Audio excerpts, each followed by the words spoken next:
В соответствии с указом президента Российской Федерации о дополнительных мерах социальной поддержки семей, имеющих детей, территориальными органами Пенсионного фонда осуществляются единовременные и ежемесячные выплаты семьям, имеющих детей.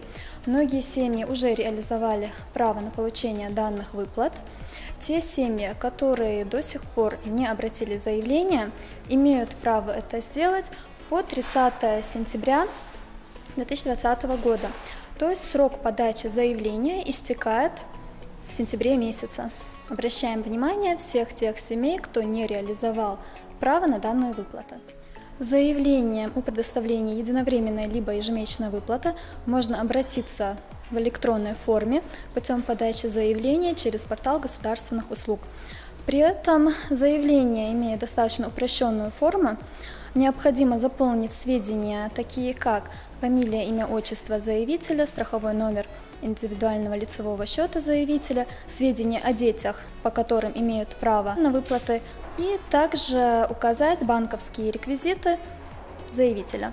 В соответствии с указом президента о дополнительных мерах социальной поддержки семей, имеющих детей, выплаты ежемесячные в размере 5000 рублей полагаются лицам, проживающим на территории Российской Федерации, имевшим право на материнский семейный капитал, либо если у них возникнет право до 1 июля 2020 года на каждого ребенка в возрасте до 3 лет, а также гражданам, проживающим на территории Российской Федерации, на каждого ребенка, установленного на первого ребенка, который установлен в период с 1 апреля 2017 года по 1 января 2020 года.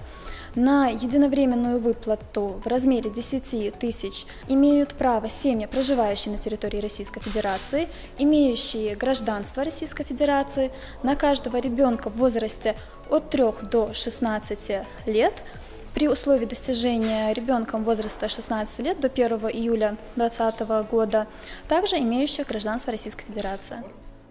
При подаче заявления необходимо понимать, кто имеет право. В случае, если выплата осуществляется в соответствии с правом, связанным с материнским семейным капиталом, то заявление подает именно владелец сертификата. В данном случае, как правило, это мамочки, и могут они подавать заявление как путем подачи в электронной форме, так и обратившись лично в территориальный орган Пенсионного фонда. В случае, когда осуществляется выплата на детей от 3 до 16 лет, подать заявление право имеют как мать, так и отец.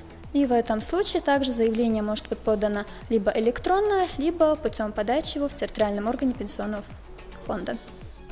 На сегодняшний день государственные услуги можно получить в электронном виде, как на портале государственных услуг, так и на сайте Пенсионного фонда через личный кабинет гражданина, также в многофункциональных центрах.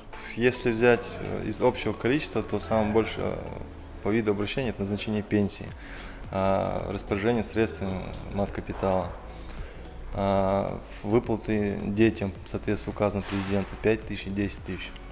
Вот эти услуги в основном у нас идут, их больше, чем остальные услуги. Нужно исходить из ситуации или категории обращаешься. Например, люди пенсионного возраста для назначения пенсии, если они согласны с назначением пенсии по данным лицевого счета своем в пенсионном фонде, то им обращаться не нужно вообще.